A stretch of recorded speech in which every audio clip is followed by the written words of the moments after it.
ਗੰਦਮ ਕਾਸ਼ਤ ਕਰ ਹੀ ਲਈ ਹੋਣੀ ਹੈ ਸਾਰੇ ਜ਼ਿਮੀਂਦਾਰਾਂ ਨੇ, ਹੁਣ ਤੇ ਵਿਹਲੇ ਬੈਠੇ ਹੋਣੇ ਨੇ ਤੇ ਮੋਬਾਈਲ ਆਪਣਾ ਫੜੋ ਤੇ ਇਹ ਤਰੀਕਾਕਾਰ ਮੈਂ ਤੁਹਾਡੇ ਨਾਲ ਸ਼ੇਅਰ ਕਰ ਦਿੰਦਾ। ਉਹ ਤਰੀਕੇਕਾਰ ਦੇ ਮੁਤਾਬਕ ਤੁਸੀਂ ਇਹ ਸਕੀਮ ਦੇ ਵਿੱਚ ਵੀ ਲਾਜ਼ਮੀ ਅਪਲਾਈ ਕਰ ਲੈਣਾ। अस्सलाम वालेकुम दोस्तों, ग्रीन ट्रैक्टर स्कीम की कामयाबी तो बाद एक दो होर नवीं स्कीमां ने ਜਿਹੜੇ तमाम ਜ਼ਿਮੀਂਦਾਰਾਂ ਵਾਸਤੇ ਨਹਾਇਤ ਜ਼ਰੂਰੀ ਨੇ। ਵਜ਼ੀਰ ਆਲਾ ਪੰਜਾਬ ਸੋਲਰਾਈਜੇਸ਼ਨ ਪ੍ਰੋਗਰਾਮ ਬਰਾਏ ਜ਼ਰਈ ਟਿਊਬਵੈਲ, ਇਹਦੀ ਤੁਹਾਨੂੰ ਮੈਂ ਮੁਕੰਮਲ ਅਹਿਲੀਅਤ ਦੱਸ ਦੇਣੀ ਹੈ ਕਿ ਇਹ ਵਾਸਤੇ ਕਿਹੜੇ ਜ਼ਿਮੀਂਦਾਰੇ ਦੇ ਵਿੱਚ ਅਪਲਾਈ ਕਰ ਸਕਦੇ ਨੇ ਤੇ ਤੁਹਾਨੂੰ ਅਪਲਾਈ ਕਰਨ ਦਾ ਤਰੀਕਾਕਾਰ ਵੀ ਦੱਸ ਦੇਣਾ ਹੈ। ਘਰ ਬੈਠੇ ਤੁਹਾਨੂੰ ਕਿਤੇ ਕੰਪਿਊਟਰ ਦੀ ਸ਼ਾਪ ਤੇ ਜਾਣ ਦੀ ਲੋੜ ਕੋਈ ਨਹੀਂ, ਘਰ ਬੈਠੇ ਤੁਸੀਂ ਮੋਬਾਈਲ ਦੇ ਨਾਲ ਹੀ ਇਹਨੂੰ ਅਪਲਾਈ ਕਰ ਲੈਣਾ, 2 ਮਿੰਟ ਦਾ ਕੰਮ ਹੈ। बाकी ਤੁਹਾਨੂੰ ਪਹਿਲਾਂ ਮੈਂ ਅਹਿਲੀਅਤ ਦੱਸ ਦਿਆਂ ਕਿ ਇਹਦੇ ਵਾਸਤੇ ਕਿਹੜੀ ਅਹਿਲੀਅਤ ਦਾ ਮਿਆਰ ਤੁਹਾਨੂੰ ਉਤਰਨਾ ਬਹੁਤ ਜ਼ਰੂਰੀ ਹੈ। ਕਾਸ਼ਤਕਾਰ ਦੀ ਮਲਕੀਤੀ ਜ਼ਰੀਏ ਰਾਜ਼ੀ ਕਮ ਅਜ਼ ਕਮ 1 ਏਕੜ ਹੋਣੀ ਚਾਹੀਦੀ, ਯਾਨੀ ਕਿ 1 ਕਿੱਲਾ ਅਗਰ ਤੁਹਾਡੇ ਕੋਲ ਹੈ ਵਾ ਤੁਸੀਂ ਇਹ ਸਕੀਮ ਦੇ ਵਿੱਚ ਅਪਲਾਈ ਕਰ ਸਕਦੇ ਹੋ। ਤੇ ਇਹਦੇ ਵਿੱਚ 30 अक्टूबर 2024 से कबल तनसीबशुदा बिजली और डीजल से चलने वाले ट्यूबवेल्स को सोलर पर मुंतकिल किया जाएगा। 10, 15 और 20 किलोवाट तक सोलर पावर ਜਿਹੜੇ ਮੁਹੱਈਆ ਕੀਤੇ ਜਾਣਗੇ। ਆਪਣੀ ਜ਼ਰੂਰਤ ਦੇ ਮੁਤਾਬਕ ਤੁਸੀਂ ਇਹਨੂੰ ਸਿਲੈਕਟ ਕਰ ਲੈਣਾ, ਤੁਹਾਨੂੰ 10 ਕਿਲੋਵਾਟ ਚਾਹੀਦਾ, 15 ਕਿਲੋਵਾਟ ਚਾਹੀਦਾ ਜਾਂ 20 ਕਿਲੋਵਾਟ ਚਾਹੀਦਾ। ਇਹਦੀ ਪਹਿਲਾਂ ਆਖਰੀ ਤਰੀਕ ਸੇ ਘੱਟ ਸੀਗੀ, ਬਾਕੀ ਹੁਣ ਵਜ਼ੀਰ ਆਲਾ ਪੰਜਾਬ ਨੇ ਇਹਦੀ 6 जनवरी 2025 ਤੱਕ ਤੁਸੀਂ ਇਹ ਯਾਨੀ ਕਿ ਦਰਖਾਸਤ ਜਮ੍ਹਾਂ ਕਰਵਾ ਸਕਦੇ ਹੋ। ਔਨਲਾਈਨ ਵੀ ਤੁਹਾਨੂੰ ਮੈਂ ਨਹਾਇਤ ਆਸਾਨ ਤਰੀਕਾ ਦੱਸ ਦੇਣਾ ਕਿ ਔਨਲਾਈਨ ਤੁਸੀਂ ਇਹ ਕਿਵੇਂ ਅਪਲਾਈ ਕਰ ਸਕਦੇ ਹੋ।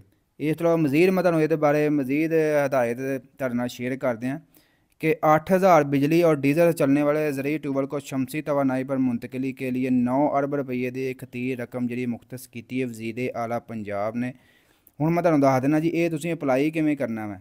ਮੋਬਾਈਲ ਦੇ ਉੱਤੇ ਘਰ ਬੈਠਿਆਂ ਤੁਸੀਂ ਇਹ ਵੈਬਸਾਈਟ ਤੁਹਾਨੂੰ ਮੈਂ ਦੱਸ ਦਿੰਦਾ ਮੈਂ, ਵੈਬਸਾਈਟ ਖੋਲ੍ਹ ਕੇ ਉਹਦੇ ਤੋਂ ਤੁਸੀਂ ਅਪਲਾਈ ਕਰ ਦੇਣਾ ਵਾ ਆਪਣਾ ਮੋਬਾਈਲ ਦੇ ਉੱਤੇ ਜੀ। ਗੂਗਲ ਦੇ ਉੱਤੇ ਤੁਸੀਂ ਲਿਖਣਾ cmsolarization.punjab.gov, ਇਹ ਲਿਖ ਕੇ ਤੇ ਇਹ ਫਾਰਮ ਓਪਨ ਹੋ ਜਾਏਗਾ। ਇਹ ਫਾਰਮ ਦੇ ਉੱਤੇ ਆਸਾਨ ਨਹਾਇਤ ਆਸਾਨ ਤਰੀਕਾਕਾਰ ਹੈ।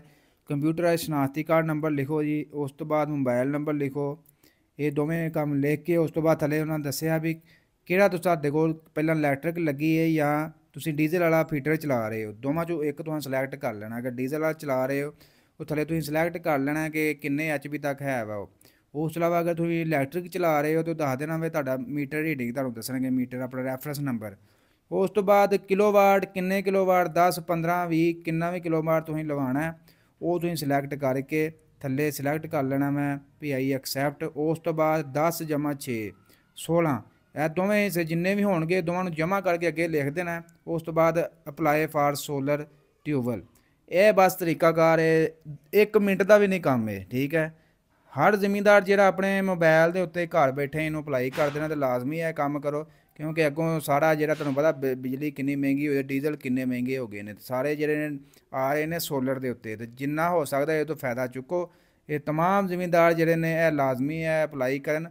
ਇਸ ਤੋਂ ਇਲਾਵਾ ਦੂਜੀ ਸਕੀਮ ਹੋਰ ਹੈ ਉਹ ਵੀ ਤੁਹਾਡੇ ਨਾਲ ਮੈਂ ਸ਼ੇਅਰ ਕਰ ਦਿੰਦਾ। ਜਿਹੜੇ ਜ਼ਿਮੀਂਦਾਰ ਨੇ ਗੰਦਮ ਸਾਨੂੰ ਪਤਾ ਕਿ ਤੁਸੀਂ ਜ਼ਰੂਰ ਕਾਸ਼ਤ ਕੀਤੀ ਹੈ ਤੇ ਉਹ ਜਿੰਨੇ ਵੀ ਕਾਸ਼ਤ ਕੀਤੀ ਅਗਰ ਤੁਸੀਂ 12 ਏਕੜ ਤੋਂ ਜ਼ਿਆਦਾ ਰਕਬੇ ਤੇ ਕਾਸ਼ਤ ਕੀਤੀ ਹੈ ਤੇ ਉਹ ਤੁਸੀਂ ਇਹ ਤੁਹਾਨੂੰ ਮੈਂ ਦੱਸ ਦੇਣਾ ਉਹ ਵੀ ਤੁਸੀਂ ਅਪਲਾਈ ਕਰ ਦੇਣਾ। ਕੀ ਪਤਾ ਅਗਰ ਤੁਸੀਂ ਤੁਹਾਡਾ ਨਾਮ ਅਗਰ ਕਿਸਮਤ ਚੰਗੀ ਹੈ ਤੁਹਾਨੂੰ ਟਰੈਕਟਰ ਮਿਲ ਜੇ, ਗ੍ਰੀਨ ਟਰੈਕਟਰ। ਹੁਣ ਬਾਕੀ ਤੁਹਾਨੂੰ ਪਹਿਲਾਂ ਵੀ ਇੱਕ ਵੀਡੀਓ ਬਣਾਈ ਸੀ ਕਿ ਵਜ਼ੀਰ ਆਲਾ ਪੰਜਾਬ ਜਿਹੜੀ ਹੈ ਗ੍ਰੀਨ ਟਰੈਕਟਰ ਵੀ ਦੇਗੀ, ਜਿਨ੍ਹਾਂ ਨੇ ਜ਼ਿਆਦਾ ਰਕਬੇ ਦੇ ਉੱਤੇ ਗੰਦਮ ਕਾਸ਼ਤ ਕਰਨਗੇ ਉਹਨਾਂ ਨੂੰ ਗ੍ਰੀਨ ਟਰੈਕਟਰ ਮਿਲਣਗੇ। ਯਾਨੀ ਕਿ 25 ਏਕੜ ਤੋਂ ਜ਼ਿਆਦਾ ਜਿਹੜੇ 25 ਏਕੜ ਤੋਂ ਜ਼ਿਆਦਾ ਜਿਹੜੇ ਬੰਦਿਆਂ ਨੇ ਕਾਸ਼ਤ ਕੀਤੀ ਉਹਨਾਂ ਨੂੰ ਗ੍ਰੀਨ ਟਰੈਕਟਰ ਮਿਲਣਗੇ, ਤੇ ਜਿਨ੍ਹਾਂ ਨੇ 12 ਏਕੜ ਤੋਂ ਜ਼ਿਆਦਾ ਕਾਸ਼ਤ ਕੀਤੀ ਉਹਨਾਂ ਨੂੰ ਲੇਜ਼ਰ ਲੈਂਡ ਲੈਵਲਰ ਮਿਲਣਗੇ।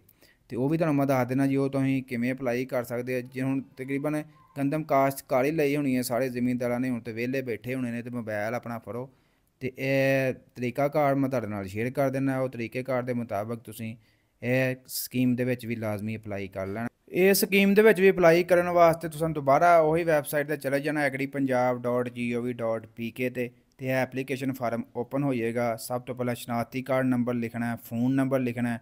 ਉਸ ਤੋਂ ਬਾਅਦ ਜਿੰਨੇ ਵੀ ਰਕਬੇ ਦੇ ਤੁਸੀਂ ਗੰਦਮ ਕਾਸ਼ਤ ਕੀਤੀ ਹੈ, 12 ਏਕੜ ਤੋਂ ਜ਼ਿਆਦਾ ਕੀਤੀ ਹੈ ਤੇ ਇਹ ਪਹਿਲਾ ਖਾਨਾ ਫਿਲ ਕਰ ਲੈਣਾ। ਅਗਰ 25 ਏਕੜ ਤੋਂ ਜ਼ਿਆਦਾ ਕੀਤੀ ਦੂਜਾ ਕਰ ਲੈਣਾ। ਉਹ ਥੱਲੇ ਸਿਲੈਕਟ ਹੋ ਵੀ ਰਿਹਾ, ਅਗਰ 25 ਏਕੜ ਤੋਂ ਜ਼ਿਆਦਾ ਕੀਤੀ ਹੈ ਤੁਹਾਨੂੰ ਟਰੈਕਟਰ ਮਿਲ ਜਾਣਗੇ। ਅਗਰ 12.5 ਏਕੜ ਦੇ ਦਰਮਿਆਨ ਕੀਤੀ ਹੈ ਯਾਨੀ 12 ਤੋਂ 25 ਏਕੜ ਦੇ ਦਰਮਿਆਨ ਕੀਤੀ ਤੁਹਾਨੂੰ ਲੇਜ਼ਰ ਲੈਂਡ ਲੈਵਲਰ ਦੇ ਵਿੱਚ ਤੁਹਾਡਾ ਅਪਲਾਈ ਹੋ ਜਾਏਗਾ। ਉਸ ਤੋਂ ਬਾਅਦ ਗੰਦਮ ਕਾਸ਼ਤ ਸ਼ੁਦਾ ਰਕਬਾ ਕਿੰਨਾ ਰਕਬਾ ਤੁਸੀਂ ਕਾਸ਼ਤ ਕੀਤਾ ਥੱਲੇ ਆ ਜਾਏਗਾ ਤੇ ਤੁਸੀਂ ਅਪਲਾਈ ਕਰ ਦੇਣਾ। ਇਹ ਵੀ ਬਿਲਕੁਲ ਆਸਾਨ ਤਰੀਕਾ ਤੇ ਦੋਵੇਂ ਕੰਮ ਤੁਸੀਂ ਲਾਜ਼ਮੀ ਕਰ ਲੈਣੇ ਨੇ। ਇਹ ਵੀਡੀਓ ਮੈਂ ਇਸ ਕਰਕੇ ਬਣਾਈ ਹੈ, ਕਾਫੀ ਦੋਸਤ ਮੇਰੇ ਨਾਲ ਰਾਬਤਾ ਕਰਦੇ ਪਏ ਸੀ ਕਿ ਅਸੀਂ ਸੋਲਰਾਈਜੇਸ਼ਨ ਦੇ ਵਿੱਚ ਅਪਲਾਈ ਕਰਨਾ ਤੇ ਕਿਵੇਂ ਅਪਲਾਈ ਕਰ ਸਕਦੇ ਹੋ, ਤੇ ਮੈਂ ਤੁਹਾਨੂੰ ਨਹਾਇਤ ਆਸਾਨ ਤਰੀਕਾਕਾਰ ਤੁਹਾਡੇ ਨਾਲ ਸ਼ੇਅਰ ਕਰ ਦਿੱਤਾ। ਬਾਕੀ ਵਜ਼ੀਰ ਆਲਾ ਪੰਜਾਬ ਨੇ ਡੇਟ ਵੀ ਵਧਾ ਦਿੱਤੀ ਹੈ ਕਿ 6 ਜਨਵਰੀ 2025 ਤੱਕ ਤੁਸੀਂ ਸੋਲਰਾਈਜੇਸ਼ਨ ਦੇ ਵਿੱਚ ਯਾਨੀ ਕਿ ਜਿਹੜਾ ਸੋਲਰ ਟਿਊਬਵੈੱਲ ਦੇ ਉਹਦੇ ਤੁਸੀਂ ਵਿੱਚ ਅਪਲਾਈ ਕਰ ਸਕਦੇ ਹੋ। ਅੱਜ ਦੀ ਵੀਡੀਓ ਤੁਹਾਨੂੰ ਦੋਸਤੋ ਅੱਛੀ ਲੱਗੀ, ਲਾਈਕ ਸ਼ੇਅਰ ਕਰ ਦੇਣੀ। ਇਨਸ਼ਾਅੱਲਾ ਮਿਲਾਂਗੇ ਨੈਕਸਟ ਵੀਡੀਓ 'ਚ।